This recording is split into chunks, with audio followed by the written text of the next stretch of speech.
কিরে ভিতরে এত গেস্ট রাইখা তুই এনে নামাজ পড়তে দাঁড়াইছস? কি করবো বস, নামাজের সময় তো হয়ে গেছে গা।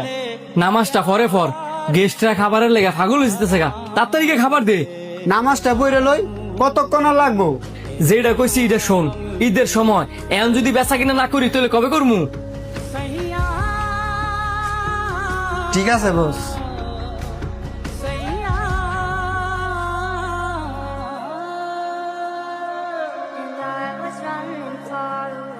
স্যার, আপনারা 10টা মিনিট বসেন, আমি নামাজটা পড়ে আসি। এই তুমি হ্যাঁ করে খাবার না দিয়া অনেকের নামাজ পড়তে যাও।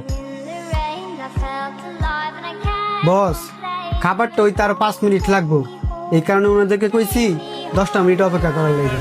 খাবার দিতে 5 মিনিট লেট হইবে দেখা তুমি এদের কেমনে বসায় রাখবা? খাবারটা দিয়া পরে তুমি নামাজ পড়তে যাও।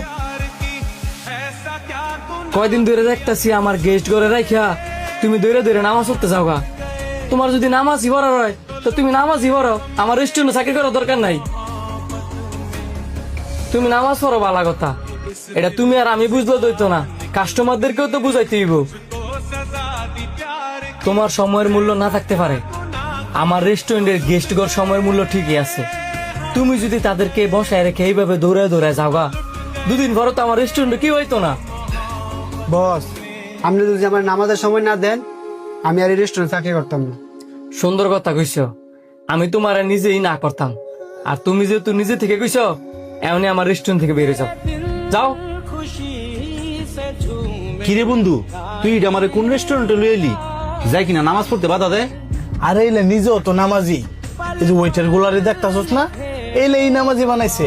এখন যাবার কে লেগে নিজেই নামাজ পড়তে বাধা দিতেছে, এটা তো বুঝতাম পারতাছি না।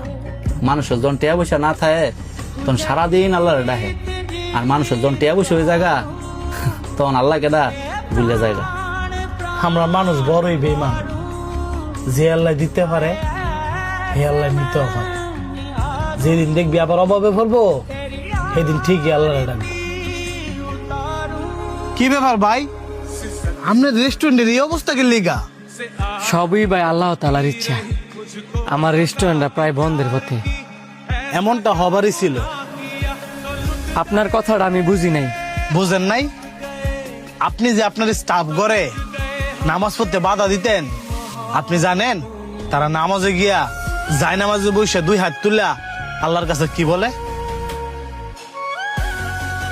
আল্লাহ গো, আমাদের রেস্টুরেন্টে সব সময়